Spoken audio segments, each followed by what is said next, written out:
বন্ধুরা এই যে হলো মেন রোড। আমরা এখন এই বৃদ্ধাশ্রমের ছাদে রয়েছি, একদম ছাদে। আর আশেপাশে পরিবেশটা দেখতে পাচ্ছেন একদম গাছপালায় মোড়া। তাহলে আমরা দেখতে পাবো এই দোতলায় যে আবাসিকরা থাকবেন তাদের জন্য ডাইনিংয়ের ব্যবস্থা কিন্তু এখানে রয়েছে। এখানে বসে ওনারা খাওয়া দাওয়া করতে পারবেন এসে থাকলে। আর এই প্রত্যেক রুমে বেডের পাশে এরকম একটা ছোট্ট লকার থাকবে, সাথে রয়েছে একটা ছোট্ট ব্যালকনি দেখতে পাচ্ছেন। আর যেহেতু এটা হাবড়ায় অবস্থিত, তো গাছপালায় তো ভরা থাকবেই। এই সব দিকের মানে বাড়িগুলোতে সুন্দর গাছপালা কিন্তু রয়েছে। আর এখানে ছোট্ট ব্যালকনিতে এখানে যে আবাসিকরা থাকবেন তারা এসে সময় কিন্তু কাটাতে। নমস্কার বন্ধুরা, নমিডিক জয়ন্ত চ্যানেলে আপনাদের সকলকে স্বাগত জানাই। হাবড়া স্টেশন থেকে 1.5 কিলোমিটারের মধ্যে অবস্থিত এই বৃদ্ধাশ্রমের সন্ধান আজকে আমি আমার এই চ্যানেলের মাধ্যমে আপনাদের জানাবো, যেখানে এখন অনেকগুলো মহিলাদের জন্য কিন্তু সিট ফাঁকা রয়েছে। এখানে লো কস্ট অ্যাকোমোডেশনে আপনারা কিন্তু এখানে এসে থাকতে পারবেন। তার জন্য যাবতীয় যেসব তথ্য সবই আমি আমার এই ভিডিওর মাধ্যমে আপনাদের জানিয়ে দেবো। অন্যান্য ভিডিওতে যেমন দিয়ে থাকি এই ভিডিওতেও সেম আমি এখানকার ফোন নাম্বার জানাবো। তাছাড়াও এখানে রুমগুলো কেমন হবে, আপনারা এসে যে থাকবেন সেই সব সম্বন্ধেও সমস্ত তথ্য দেব আজকে এই ভিডিওর মাধ্যমে। এখানের আবাসিকের সঙ্গেও কথা বলে আমি আপনাদের জানাবো তারা কেমন আছেন। তো সমস্ত তথ্য থাকছে এই ভিডিওতে। চ্যানেলে নতুন হলে অবশ্যই চ্যানেলটি সাবস্ক্রাইব করে আমার পাশে থাকবেন বন্ধুরা। তো চলুন শুরু করছি আর একটা নতুন বৃদ্ধাশ্রমের ভিডিও, যেটা আপনারা ইউটিউবে আগে দেখেননি। চলুন ভিডিওটি তাহলে শুরু করা যাক। হাবড়ার এই উপান্তে বৃদ্ধাশ্রমে যদি আপনারা আসতে চান, শিয়ালদা থেকে বনগাঁ লোকাল আছে, হাবড়া লোকাল আছে, গোবরডাঙ্গা লোকাল আছে, যে কোনো ট্রেন ধরে আপনাদের চলে আসতে হবে প্রথমে হাবড়া স্টেশনে। হাওড়া স্টেশনে সোজা ট্রেন চলে যাবে বনগাঁর দিকে। আপনারা পিছনের দিকে একটুখানি হেঁটে আসবেন, যেদিকে শিয়ালদার দিকে আর কি, সেদিকে হেঁটে এসে আপনারা 3 নম্বরের দিক থেকে বেরাবেন। দেখবেন এরকম লেখা রয়েছে হাবড়া স্টেশন। এটা হাবড়া স্টেশনে 3 নম্বরের দিক থেকে বেরানোর জায়গা। এখান থেকে একটুখানি এগিয়ে গিয়ে আপনারা ভ্যান স্ট্যান্ড পাবেন। এখান থেকে আপনারা ভ্যান ধরে বলবেন ঝরঝরিয়াতলা মোড়। সামনেই হলো আমার ঝরঝরিয়াতলা মোড়। আর এই মোড় থেকে একটুখানি পিছনে আসলেই আপনারা এই বৃদ্ধাশ্রমে পৌঁছে যাবেন। এটা হলো বৃদ্ধাশ্রমের ফ্রন্টটা, এই যে দেখতে পাচ্ছেন। এখনো তৈরি হচ্ছে, কিছু আবাসিক রয়েছেন এখনো এখানে। এর ভিতরে আমাদের প্রবেশ করতে হবে। গেট, এই মেন গেট ধরেই আমরা ভিতরে প্রবেশ করে যাচ্ছি। দেখতে পাচ্ছেন একদম নতুন বৃদ্ধাশ্রম। মানে নিচের তলাটা কিছু আবাসিক রয়েছেন, দোতলাটা একদম নতুন হয়েছে। তো মেন গেট থেকে ঢুকেই ডান দিকে আপনাদের দোতলায় উঠে যাওয়ার সিঁড়ি পাবেন। ওপরে ভিতরের সিঁড়ি দিয়ে আমরা ওপরে প্রবেশ করে গেলাম। আর প্রবেশ করেই যেটা বললাম, সুস্থ সবল মহিলারা এখানে কিন্তু এসে থাকতে পারবেন। এই রুমগুলো একদম ফাঁকা রয়েছে। তো চলুন রুমগুলো আপনাদের দেখাই। রুমের আগেই রয়েছে একটা বড় করিডর। তো এই পাশের এই রুমটা কিন্তু এখনও ফাঁকা রয়েছে। দুজন আরামসে থাকতে পারবেন। এখানে সিঙ্গেলে থাকার ব্যবস্থা কিন্তু নেই। এখানে ওপরে যে মহিলারা থাকবেন, সুস্থ সবল মহিলারা, তাদের জন্য ডরমিটরি ফ্যাসিলিটি রয়েছে। দুজন বা তার বেশি লোক এসে এই রুমগুলোয় থাকতে পারবেন। তো এই রুমে কি আছে আপনাদের দেখিয়ে দিই। যেমনটা বললাম, এই রুমটা পুরো ফাঁকা রয়েছে। এই রুমটাতে রয়েছে দুটো বেড দেখতে পাচ্ছেন, খুব সুন্দর করে সাজানো থাকবে। আর বেডের প্রত্যেক বেডে মানে প্রত্যেক আবাসিকের জন্য থাকবে এরকম একটা লকারের ব্যবস্থা, টুকটাক জিনিসপত্র রাখবার জন্য। আর এখানে থাকবে একটি স্ট্যান্ড ফ্যান এবং উপরে থাকবে উপরে থাকবে সিলিং ফ্যানের ব্যবস্থা রয়েছে। লাইটের ব্যবস্থা দেখতে পাচ্ছেন, এখানে একটা লাইট রয়েছে।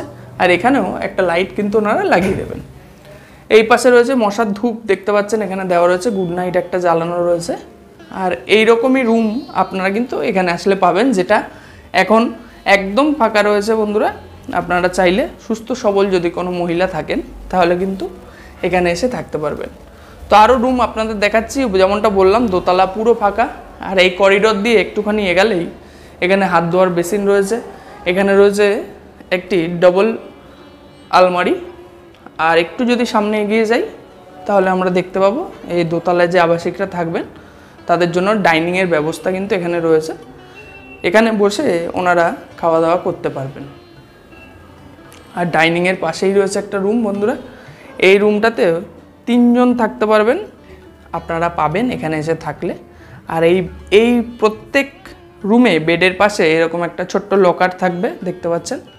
আর এই পাশে রয়েছে স্ট্যান্ড ফ্যানের ব্যবস্থা, ওপরে রয়েছে সিলিং ফ্যানের ব্যবস্থা, আর রয়েছে লাইট এদিকে একটা আর এইদিকে একটা লাইটের ব্যবস্থা কিন্তু এখানে এসে আপনারা যদি থাকেন তাহলে কিন্তু পাবেন। দেখতে পাচ্ছেন রুমটা একদম ফাঁকা রয়েছে। এই রুমটা আপনাদের দেখালাম। এই ডাইনিংয়ের পাশেই আরও একটা রুম রয়েছে যেটা একদম ফাঁকা রয়েছে। এখানেও 3 জন আরামসে থাকতে পারবেন। দেখতে পাচ্ছেন 3টে বেড এখানে কিন্তু রয়েছে। চলুন আপনাদের রুমটা ঘুরিয়ে দেখাই। 3টে রুম রয়েছে, জানলা রয়েছে এখানে একটা, আর উপরে রয়েছে একটা, দুটো ফ্যান, আর এখানেও রয়েছে একটি স্ট্যান্ড ফ্যানের ব্যবস্থা। প্রত্যেক বেডের জন্য এইরকম একটা লকার থাকবে, আর টুকটাক জিনিসপত্র রাখার জন্য এখানে একটা টেবিলের ব্যবস্থা কিন্তু রয়েছে। আর দেখুন এখানে রয়েছে মোবাইল চার্জার এবং অল আউট জ্বালানোর ব্যবস্থা। এই রুমের আরেকটি বিশেষত্ব হলো এই রুমটার সাথে রয়েছে একটা ছোট্ট ব্যালকনি। দেখতে পাচ্ছেন। আর যেহেতু এটা হাবড়ায় অবস্থিত, তো গাছপালায় তো ভরা থাকবেই। এই সব দিকের মানে বাড়িগুলোতে সুন্দর গাছপালা কিন্তু রয়েছে। আর এখানে ছোট্ট ব্যালকনিতে এখানে যে আবাসিকরা থাকবেন তারা এসে সময় কিন্তু কাটাতে পারবেন। দেখুন এখানে একটা ব্যালকনি রয়েছে। এই রুমটা একদম কিন্তু ফাঁকা রয়েছে বন্ধুরা। আপনারা চাইলে অতি অবশ্যই ফোন করে এনাদের সঙ্গে যোগাযোগ করে নিতে পারেন। যেমন আমি প্রত্যেক ভিডিওতে আপনাদের বলি, আমাদের কাজ হলো কোথায় কি বৃদ্ধাশ্রম আছে সেই সম্বন্ধে খোঁজখবর আপনাদের ভিডিওর মাধ্যমে জানানো। আপনারা নিজেরা এসে কোয়ারি করে আপনাদের পছন্দ হলে তারপরেই কিন্তু থাকবেন। আমাদের কথায় আপনাদের যে থাকতেই হবে এমন কোনো কিন্তু ব্যাপার নেই। আমি রুমগুলো আপনাদের দেখিয়ে দিচ্ছি, আপনারা সচক্ষে এসে দর্শন করবেন, মানে দেখবেন, পছন্দ করবেন, পয়সার ডিলিং করবেন, তারপরেই কিন্তু নিজেদের মতো থাকবেন। তো এই রুমগুলোই কিন্তু যেহেতু এটা ডরমেটরি রুম, অ্যাটাচ টয়লেট কিন্তু পাবেন না। এই রুমগুলোর টয়লেট হচ্ছে এই সোজা, আপনারা এই করিডোর বরাবর সোজা যদি হেঁটে আসেন তারা কিন্তু এই টয়লেটটি তাদের ইউজ করতে হবে। এখানে রয়েছে ওয়েস্টার্ন কোমোটের একটি টয়লেট, আর যথেষ্ট বড় টয়লেট, টুকটাক জিনিসপত্র রাখবার জন্য রয়েছে জায়গা, এবং রয়েছে শাওয়ারের ব্যবস্থা। দেখতে পাচ্ছেন এটা হলো এই ডরমেটরি রুমগুলোর টয়লেট। যারা এখানে এসে থাকবেন তারা কিন্তু এই টয়লেট আপনাদের ইউজ করতে হবে। তো বন্ধুরা এই দিকটা আপনাদের দেখালাম। এই পাশেও কিছু রুম কিন্তু এখনও তৈরি হচ্ছে এনাদের। এখানেও মহিলারা থাকতে পারবেন, সুস্থ সবল মহিলারা এই সব রুমে এসে থাকতে পারবেন। এগুলো তৈরি হলে এনাদের আরও ক্যাপাসিটি কিন্তু বাড়বে। তো পুরোপুরি তৈরি হয়নি এই জায়গাটা। দেখতে পাচ্ছেন এইখানে একটা রুম আছে, এই পাশেও একটা রুম আছে। এগুলো ডরমেটরি আকারেই যেসব বয়স্ক বৃদ্ধারা থাকবেন তারা কিন্তু এখানে এসে থাকতে পারবেন। এগুলো এখন তৈরি হচ্ছে আর কি। তো যেগুলো ফাঁকা আছে আপনাদের দেখালামই। আর এইখানে যারা থাকবেন তাদের দেখুন কিচেন হবে এটা, আর এই পাশে থাকবে তাদের টয়লেট। এই যে দেখতে পাচ্ছেন ওয়েস্টার্ন কোমোডের টয়লেট। তো এগুলো এই দুটো রুম আবার চালু হয়ে গেলে আরও কিছু আবাসিক কিন্তু এখানে এসে থাকতে পারবে। ওপরের ফাঁকা রুমগুলো আপনাদের দেখালাম, যে রুমগুলোতে সুস্থ সবল নারীরা এসে কিন্তু থাকতে পারবেন। নিচেও কিছু রুম রয়েছে পুরুষদের জন্য, যারা অসুস্থ আছেন তারা কিন্তু নিচের রুমগুলোতে 2-3টে সিট ফাঁকা আছে, পুরুষ এবং মহিলা এসে কিন্তু থাকতে পারবেন। সেগুলো আপনাদের আমি দেখিয়ে দিচ্ছি।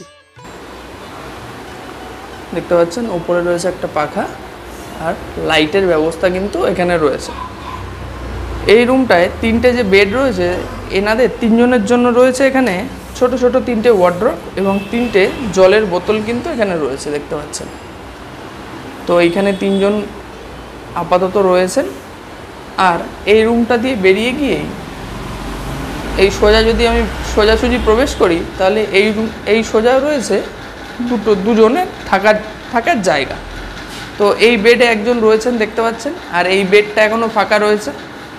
এই বেডে যদি কেউ আসেন তাহলে থাকতে পারেন। এখানে যারা অসুস্থ আছেন নিচের তলায় অসুস্থ যারা আছেন তাদের জন্য এই বেডটা কিন্তু ফাঁকা রয়েছে। আর এখানেও দুজনের জন্য কাভার্ডের ব্যবস্থা রয়েছে। আর এই পাশেই রয়েছে টয়লেট, যথেষ্ট বড় টয়লেট দেখতে পাচ্ছেন। এই যে সোজাসুজি রয়েছে ওয়েস্টার্ন কোমোড, আর এখানে স্নান করার এবং টয়লেটের ব্যবস্থা কিন্তু এই রুমটার সাথেই রয়েছে। তো এই বেডটার জন্য এখনও ফাঁকা রয়েছে। একজন পুরুষ অসুস্থ যদি কেউ থাকেন তাহলে সে কিন্তু এখানে এসে থাকতে পারবেন। আমি ফোন নাম্বার দিয়ে দেবো, কত টাকা লাগবে না লাগবে সেটাও কিন্তু আমি বলে দেবো। আর এই রুমের পাশেই রয়েছে এইখানে রান্নাঘর আর কি, মানে এখানে আবাসিকদের যে খাওয়া দাওয়া প্রদান করা হয় এখানে সেগুলো তৈরি হয়। এই পাশে আরও দুটো রুম রয়েছে দেখতে পাচ্ছেন। এখানে অসুস্থ যারা আবাসিক রয়েছেন মহিলারা তারা কিন্তু এখানে থাকেন। তো এখানে দুটো খাট রয়েছে, দুজন আবাসিক আপাতত রয়েছেন। আর এই পাশের যে রুমটা আছে এই রুমটাতে কিন্তু দুটো খাট একদম ফাঁকা রয়েছে। তো এই রুমটাতে যদি কেউ অসুস্থ মহিলা কেউ থাকেন তাহলে তার বাড়ির লোক যদি দেখেন এই ভিডিওটা, তো আপনারা চাইলে আপনারা এখানে কিন্তু ফোন করে নিতে পারবেন। কত কি টাকা লাগবে না লাগবে সেগুলো সব আমি এই ভিডিওর মাধ্যমে আপনাদের জানিয়ে দেবো। এই রুমটাতে রয়েছে একটা টিভি দেখতে পাচ্ছেন, উপরে রয়েছে পাখা এবং দুটো লাইটের ব্যবস্থা কিন্তু এই রুমটাতে রয়েছে। আর সাথে রয়েছে একটি স্ট্যান্ড ফ্যানও আপনারা কিন্তু এখানে যদি এসে থাকেন তাহলে আপনারা পাবেন। এই রুমের টয়লেটটা কিন্তু এই পাশের রুমের সঙ্গে অ্যাটাচ রয়েছে। তো এই পাশে রয়েছে এই রুমের টয়লেটটা, এই যে দেখতে পাচ্ছেন ওয়েস্টার্ন কোমোড যেমন হয় আর কি, যেহেতু প্রবীণ বয়স্ক মহিলারা থাকবেন তার জন্য কোমোটের ব্যবস্থা হলেই ভালো হয়। তো যেমনটা দেখালাম এই সামনের রুমটা কিন্তু ফাঁকা রয়েছে, এই যে এই দুটো বেড কিন্তু এখনও ফাঁকা রয়েছে। তো এখানে অসুস্থ মহিলা যারা থাকবেন তারা কিন্তু এখানে এসে থাকতে পারবেন। এইবার একজন আবাসিকের সঙ্গে কথা বলে আপনাদের আরও তথ্য আমি জানাচ্ছি। নমস্কার, আমার নাম মিসেস বাসন্তী সিনহা। আমি নর্থ বেঙ্গল বিন্নাগুড়ি থেকে এসেছি। আচ্ছা, আমার রেসিডেন্স ওইখানেই। আর এইখানে করে অসুস্থ ছিলাম, তাই ভাবলাম যে আমার ছেলে দিল্লিতে চাকরি করে, কিন্তু আমি দিল্লিতে আর যাইনি। আমি ভাবলাম বেঙ্গলেই থেকে যাই। তাই আমার ছেলে আমি নিজে ইনিশিয়েটিভ নিয়ে এই আশ্রমে এলাম। আচ্ছা, কত বছর হয়ে গেল আছেন? এটা নিয়ার অ্যাবাউট 2 ইয়ার্স। 2 বছর হয়ে গেল আপনি? এখনো 2 বছর পুরোটা কমপ্লিট হয়নি। আর মানে ঠিকই আছে, আগে আমরা অন্য জায়গায় ছিলাম। মানে অন্য জায়গা মানে কি এই আশ্রমটাই অন্য জায়গায় ছিল। আচ্ছা, এখন আমরা মানে এক বছর মতো হয়েছে এখানে আমরা শিফট করেছি। আচ্ছা, আর কেমন আছেন এখানে? ম্যানেজমেন্ট ঠিকই আছে। আচ্ছা, দে আর ভেরি কোঅপারেটিভ, খুব আছে, খুব লুক আফটারও খুব ভালো করে। আর আমরা একটা ফ্যামিলির মতোই আছি, কোনো নেই। কিছু অসুবিধা আছে, তবে ওটা না বলার মতো, সুবিধাটাই অনেক বেশি। আচ্ছা, ম্যানেজেবল। ম্যানেজেবল। আচ্ছা, একটু সকাল থেকে আপনাদের কি কি রুটিন থাকে, কি কি খাওয়া দাওয়া হয়? সকাল থেকে আমরা বেডটি নেই। কটা টাইম ধরে একটু বলবেন কি কি দেওয়া হয়? মানে অ্যাটলিস্ট এইখানে 6টা 6:30টায় বেডটি নেই। তারপর বেডটির সঙ্গে হয়তো বিস্কিট থাকে আর মুড়ি নিই আমরা। আর তারপরে 9:30টার দিকে ব্রেকফাস্টে ডিফারেন্ট টাইপের হয়। যেমন বুধবারে ব্রেড, স্যুপ, কলা, ডিম এরকম থাকে। অন্য দিন তরকারিও থাকে। মঙ্গলবারে ঘুগনি ইয়ে থাকে, মুড়ি থাকে। আবার কখনো কখনো পাস্তাও থাকে, ডিফারেন্ট টাইপেরই হয়। তারপর বিকেলে দুপুরে তো মানে 1:30টা করে 2টোর দিকে আসে। তা লাঞ্চ, আর লাঞ্চটা মানে আমার মনে হয় আমাদের বয়স্কদের জন্য অতিরিক্তই হয়, ভালোই, মানে অনেকগুলোই আইটেম হয়, যেটা না হলেও চলে, কিন্তু হয়। অনেক তরকারি থাকে, সেদ্ধ থাকে, তারপর মাছ তো ডেইলি থাকে, আদারওয়াইজ ডিম থাকে, ডিমে সপ্তাহে 2টো করে 2 ডিম থাকে, তারপরে সানডে চিকেন থাকে। তো এই টাইপের খাবারতে কোনো অসুবিধা নেই, মানে ভালোই হয়। তারপর আর কখনো কিছু ডিমান্ড করলেও যদি আমরা ছোটো মোটো ডিমান্ড করি, ওরা ফুলফিল করে এটা। আচ্ছা, আর বিকেলের দিকে আমরা একটু চা, আইদার চা বিস্কিট আর চা মুড়ি। আর আমি নিজে আমার বাড়ির থেকেও কিছু জিনিস আসে, আমি হয়তো অনেকবার ওটা দিয়েও খেয়ে নিই।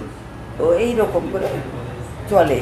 ওইখানে টিভি আছে, আইদার মানে অফ টাইমে মানে 5টা থেকে টিভিও একটু দেখি, জাস্ট ফর এন্টারটেনমেন্ট। আদারওয়াইজ এখানে তো it's very difficult to pass my time. আর অপর্ণা ম্যাম থাকে এখানে, তো ঠিকই আছে, সময় কেটে যায় ভালো করে। তারপর সবচেয়ে বড় কথা কি, এইখানে একটা জাস্ট ফ্যামিলির মতোই আমরা আছি। আচ্ছা, হ্যাঁ।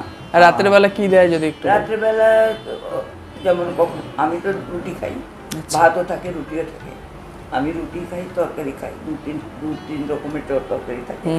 স্যাটারডে রাত্রে ইয়ে থাকে, সকালে নিরামিষ থাকে, আবার বিকেলে রাতের দিকে আইদার ডিমে অমলেট তরকারি, আদারওয়াইজ আর একটা ডাল তরকারি থাকে, কখনো ভাজা থাকে, এই টাইপের হয়। ভালো খাবার, আর আপনার অনেক ভালো। আচ্ছা, আর আপনার তো থাকে মানে একদিন পর একদিন দুধ খাই। আচ্ছা, আর তো আপনার তো দেখছি অ্যাসিস্ট্যান্ট লাগে, তাই তো? আয়ার সার্ভিস বা এইসব আপনার প্রয়োজন হয়, তাই তো? প্রয়োজন এইখানে যেমন ওরা যেই করে, আদারওয়াইজ আলাদা করে কোনো প্রয়োজন আপনার হয় না, তাই তো?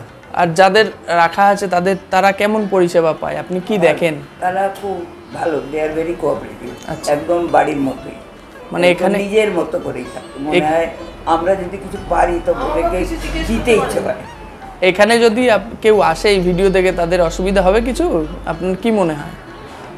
মানে এই ভিডিও দেখে যদি অনেকে তো আসবে এখানে মানে থাকার জন্য, তাদের কি কোনো অসুবিধা হবে সেটা আমি জিজ্ঞাসা করছি। আমার তো মনে হয় না অসুবিধা হওয়ার কথা।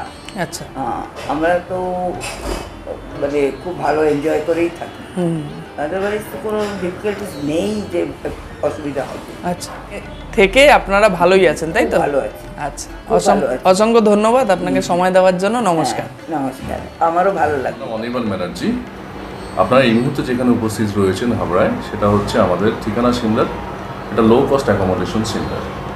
এখানে 10,000 টাকার বিনিময়ে থাকা খাওয়া ও সামান্য কিছু ফেসিলিটিস, যেমন ধরুন 24 আওয়ার আয়া সার্ভিস পাওয়া যায়, জামা কাপড় কাচা যায়, এই ধরনের কিছু সার্ভিস নিয়ে আপনারা এখানে থাকতে পারবেন, অথবা আমাদের যারা আবাসিক হয়ে এখানে থাকতে চান তারা থাকতে পারবেন। আর নিচে যেটা আপনারা দেখে এসছেন একতলায়, সেটা হচ্ছে আমরা পোশাকের নাম দিয়েছি উপান্তে। এখানে যারা অসুস্থ লোক ওই উপান্তেতে এসে থাকেন, সেখানে তাদের অ্যাসিস্ট্যান্স লাগে বলে আমরা ওই জায়গাটায় ওই ধরনের লোকেদের রাখি, যাদেরকে আয়া সার্ভিস দিতে হয়, এবং তাদের 4 বেলা খাবার দেওয়া হয়। সকালবেলা পেটি দেওয়া হয়, তারপর ব্রেকফাস্ট দেওয়া হয়, তারপর লাঞ্চ দেওয়া হয়, বিকেলবেলা চা বিস্কুট দেওয়া হয়, আবার যথারীতি ডিনার এখানে দিয়ে দেওয়া হয়। এবং আমাদের এখানে খাবার কোয়ালিটি সাধারণত অশোকনগরে আমাদের যে সবচেয়ে বড় ইউনিটটি রয়েছে, যে ধরনের খাবার সেই খাবারই এখানে দেওয়া হয়। আর উপান্তে বলে যে অংশটা আপনারা নিচে দেখলেন, সেখানে থাকা খাওয়ার খরচা যদি বলেন যে কীরকম লাগে, দেখুন মিনিমাম 10,000 দিয়ে শুরু হয়। যদি 15,000 টাকা ডোনেশন দেন বা যেটা নন রিফান্ডেবল, তাহলে 10,000 টাকার বিনিময়ে মান্থলি 10,000 টাকার বিনিময়ে থাকতে পারে। সেখানে যে সার্ভিসগুলো পাবেন আমি আগেই বলেছি, শুধুমাত্র হসপিটালাইজেশনের ক্ষেত্রে বা কোনো মেডিকেল ট্রিটমেন্টের ক্ষেত্রে বা ডাক্তার দেখানোর ক্ষেত্রে, কোনো প্যাথোলজিক্যাল টেস্টের ক্ষেত্রে, সেক্ষেত্রে খরচাটা আলাদা। যদি ফিজিওথেরাপি লাগে অর্থাৎ ফিজিওথেরাপি করতে হয়, সেক্ষেত্রে ফিজিওথেরাপিস্টের চার্জ আলাদা। এবং আমাদের এই উপান্তে নামক যে এস্টাবলিশমেন্টটা রয়েছে হাবড়া ঝরঝরিয়া তলায়, এখান থেকে মাত্র 1 কিলোমিটার দূরত্ব রয়েছে হাবড়া স্টেট জেনারেল হসপিটাল। কোনো কিছু হলে আমরা সেখানে ভর্তি করে দিতে পারবো। সেক্ষেত্রে বাড়ির লোককে জানিয়ে সব কিছু করা হবে, এবং অ্যাম্বুলেন্সের চার্জ বলুন বা অন্যান্য যা যা চার্জ এক্সট্রা লাগে সেটা পেয়েবল অ্যাকচুয়াল।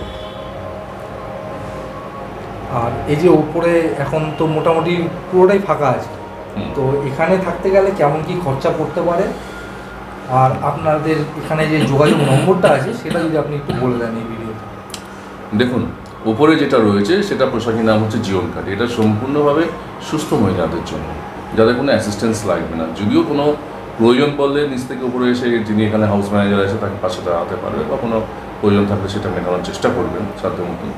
কিন্তু এখানে সম্পূর্ণ সুস্থ মহিলা যারা আছেন, যারা এখানে একা এসে থাকতে চান, সেটা শর্ট স্টে হোক বা পার্মানেন্ট হিসেবেই হোক না কেন, তারা এখানে থেকে যেতে পারবেন। এবং রেট ওই একই আছে। যদি শর্ট স্টে হিসেবে থাকেন 400 টাকা পার ডে বেসিসে থাকতে পারবেন। 7 দিন হয়ে গেলে সেটা আরও কিছুটা কমে গেল। আর যদি উপান্তের দোতলা অর্থাৎ জীবনকাঠি যার পোশাকি নাম যেখানে থাকতে চান, তাদেরকে সুস্থ হতে হবে, মানে যাদের অ্যাসিস্ট্যান্স লাগবে না, এবং তারা অবশ্যই মহিলা হবেন। মহিলাদের জন্য এটা করা হয়েছে। এখন থাকা খাওয়ার খরচা উপরে যা নিচেও তাই। এখানে শর্ট স্টেও করতে পারবেন 400 টাকার বিনিময়ে। সেখানে যে কেউ ডেলি বেসিসে থাকতে পারেন। যদি 7 দিন হয়ে যায় সেটা কমে যাবে, আবার 1 মাস হয়ে গেলে আরও কমে যাবে। আমি আপনাকে মোটামুটি হিসাবটা যদি বলে দিতে চাই, যদি একদিন থাকে 400 টাকা, যদি সেটা 7 দিন হয়ে যায় 2500 টাকা, যদি সেটা 15 ডেজ হয়ে যায় 5,000 টাকা, এবং যদি 1 মাস হয়ে যায় সেক্ষেত্রে 7,000 টাকা লাগবে, এবং পুরোটাই অ্যাডভান্স থেকে দিতে হবে। ঠিক আছে? আর যদি কেউ মান্থলি ভোটার হয়ে থাকতে চান, মোটামুটি নিচে যা খরচা আছে আমাদের সেই খরচা এখানে আছে 30,000 টাকা। তাকে একটা রিফান্ডেবল ডোনেশন মানে সিকিউরিটি ডিপোজিট দিতে হবে, যেটা 5 বছর জন্য লক হয়ে যাবে। 5 বছর আগে হলে 50% করা যাবে। যারা 30,000 টাকা দেবেন সিকিউরিটি ডিপোজিট, তাদের জন্য ভাড়া হচ্ছে মান্থলি সাবস্ক্রিপশন হচ্ছে 10,000 টাকা। আর যারা 15,000 টাকা দেবে তাদের জন্য 9,000 টাকা সিকিউরিটি ডিপোজিট দেবে, সেটাও রিফান্ডেবল হতে পারে। তাদের ক্ষেত্রে সাবস্ক্রিপশন হচ্ছে মাত্র 12,000 টাকা। এবং এই 10,000 12,000 যাই থাকুক না কেন, সেখানে থাকা খাওয়াটাই শুধুমাত্র পাবে, আর কিছু নেই। এবং আমাদের এখানে যা দেখলেন বিছানাপত্র বা লকার আছে, সেটা ওয়ান টাইমই দেওয়া হবে। এরপর যা লাগবে পরবর্তীকালে যদি এক্সট্রা কোনো কিছু লাগে সেটা ভাগে বাড়ি থেকেই দিতে হবে বা বাড়ির লোক প্রোভাইড করবে। মেডিকেল ফ্যাসিলিটি, খাওয়া দাওয়া একটু বলেন যদি। মেডিকেল ফেসিলিটি বলতে দেখুন, আমাদের এখানে ফোর্টনাইটলি একবার চেক আপ হয়, ভাইটালস চেক আপ হয়। যেমন ব্লাড প্রেশার আছে, অক্সিজেন লেভেল আছে এবং তার পালস আছে, এগুলো চেক আপ করা হয়। যদি সেই অসুস্থ হয়ে পড়ে, সে নিচেই হোক বা ওপরেই হোক, কাছেই আমাদের মেডিকেলের একটা ইউনিট রয়েছে, মানে হাবড়া স্টেট জেনারেল হসপিটাল রয়েছে 1 কিলোমিটারের মধ্যে। আমরা সেখানে ভর্তি করে দিতে পারি। সেক্ষেত্রে যদি অ্যাম্বুলেন্স করে নিয়ে যেতে হয়, সেক্ষেত্রে অ্যাম্বুলেন্সের অ্যাকচুয়াল যে ফেয়ারটা আছে সেটা লাগবে, বা অন্য কোনো যানবাহনে নিয়ে গেলে সেটা লাগবে। ডক্টর যদি দরকার পড়ে দেখানোর জন্য অনকল, কিন্তু সেটাও পেয়েবল। ঠিক আছে, ওষুধপত্র যা কিছু লাগবে সেগুলোর দাম তাকে ক্যারি করতে হবে। আর ফিজিওথেরাপিস্ট যদি লাগে ফিজিওথেরাপি করার জন্য, সেটাও পেয়েবল। আর খাওয়া দাওয়া সকাল থেকে রাত অবধি কী দেওয়া হবে যদি একটু বলে দেন। দেখুন, আমাদের এখানে খাওয়া দাওয়ার বৈচিত্র্য আছে। যা কিছু হয় তা একঘেয়ে কখনোই হয় না যে সারা সপ্তাহ ধরে একই খাবার দেওয়া হচ্ছে। সকালবেলায় আমরা বেডটি দিই 7টার সময়, ঠিক আছে। তারপরে প্রাতরাশ 9টার সময় হয়। দুপুর 1:30টার সময় আমরা লাঞ্চ দিই। বিকেলবেলা চা বিস্কুট দেওয়া হয় এবং রাত্রেবেলা ডিনার দেওয়া হয়। এবং এখানে ব্রেকফাস্টের মধ্যে আমি বলতে পারি আপনাকে, ধরুন আটার রুটি হয়, সবজি হয়, কখনো ঘুগনি মুড়ি হয়, কখনো পাউরুটি কলা ডিম সেদ্ধ হয়, কখনো চাউমিন পাস্তা হয়, কখনো ধরুন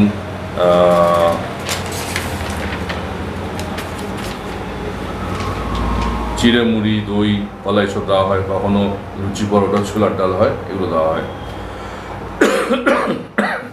লাঞ্চের ক্ষেত্রে ধরুন সেটাও বৈচিত্র্যপূর্ণ এবং ভালো খাবার থাকে। ডাল ভাত সবজি যেমন থাকে, তার সঙ্গে কোনোদিন মুরগির মাংস থাকলো, কোনোদিন মাছ থাকলো, কোনোদিন ডিম থাকলো, হ্যাঁ, কোনোদিন সবজি থাকলো, শুধুমাত্র শনিবারটা যেমন নিরামিষ থাকলো, এই ধরনের জিনিসগুলো দেওয়া হয়। রাত্রিবেলাতে রুটি দেওয়া হয়, ম্যাক্সিমাম তো এখানে রুটি খায়। তার সঙ্গে সবজি, নতুন নতুন সবজি যা সিজনাল সবজি হয় সেগুলো দেওয়া হয়। এইভাবেই চলে এখানে। আচ্ছা, বর্তমানে এখানে কজনের থাকার ব্যবস্থা রয়েছে, মানে ফাঁকা রয়েছে কটা বেড? দেখুন, নিচে আমার 2জন যারা সিক আর কি, যাদের অ্যাসিস্ট্যান্স লাগবে আর কি, এরকম 2জন মহিলার সিট খালি রয়েছে এবং 1জন পুরুষের সিট খালি রয়েছে। আর উপরে যারা থাকবেন মহিলারা, শুধুমাত্র মহিলারা যারা আছেন, যারা সুস্থ অবস্থাতেই থাকবেন, তাদের জন্য মোট 8টা বেড এই মুহূর্তে খালি রয়েছে। মানে এই মুহূর্তে যদি আপনাদের ফোন করা হয় আপনারা রাখতে পারবেন, তাই তো? এই মুহূর্তে যদি সুস্থ অসুস্থ যে কেউ ফোন করে, যদি নিচে করে তাহলে নিচের জন্য হয়, তাহলে আমি রাখতে পারবো। 1জন পুরুষকে রাখতে পারবো, 2জন মহিলাকে রাখতে পারবো যারা অসুস্থ। আর উপরে হলে পরে সুস্থ মহিলা বলে 8 জনকে আমি রাখতে পারবো, অ্যাকোমোডেশন দিতে পারবো। দেওয়ার জন্য আপনাকেও ধন্যবাদ। আপনারা এসেছেন আমাদের এখানে মানুষের সঙ্গে আমাদের পরিচয় করে দেওয়ার জন্য। ভালো থাকবেন। নমস্কার। নমস্কার। তো বন্ধুরা, আশা করি সমস্ত তথ্য এই ভিডিওর মাধ্যমে আপনারা পেয়ে গেছেন। এই বৃদ্ধাশ্রমের ফোন নাম্বার, কিভাবে আপনারা এখানে যোগাযোগ করবেন, এখানে পরিষেবা কি এনারা দেবেন, কত টাকাই বা লাগে এই বৃদ্ধাশ্রমে থাকতে, আশা করি সমস্ত তথ্য এই ভিডিওর মাধ্যমে আপনারা পেয়ে গেছেন। তাও যদি কিছু জানার থাকে অবশ্যই আমাকে কমেন্ট বক্সে জানাবেন, আমি প্রত্যেকটা কমেন্টের আপনাদের রিপ্লাই দেবো। আর এই বৃদ্ধাশ্রম সম্বন্ধে যে কোনো কোয়ারির জন্য স্ক্রিনে দেওয়া ফোন নাম্বারে অবশ্যই আপনারা ফোন করে যোগাযোগ করে নিতে পারেন। তো দেখা হবে আপনাদের সঙ্গে আবার পরবর্তী ভিডিওয় অন্য কোনো জায়গায়। ততদিন সুস্থ থাকবেন, নিরাপদে থাকবেন এবং ঘুরতে থাকবেন। হাবড়া বৃদ্ধাশ্রম থেকে আমি জয়ন্ত, টাটা।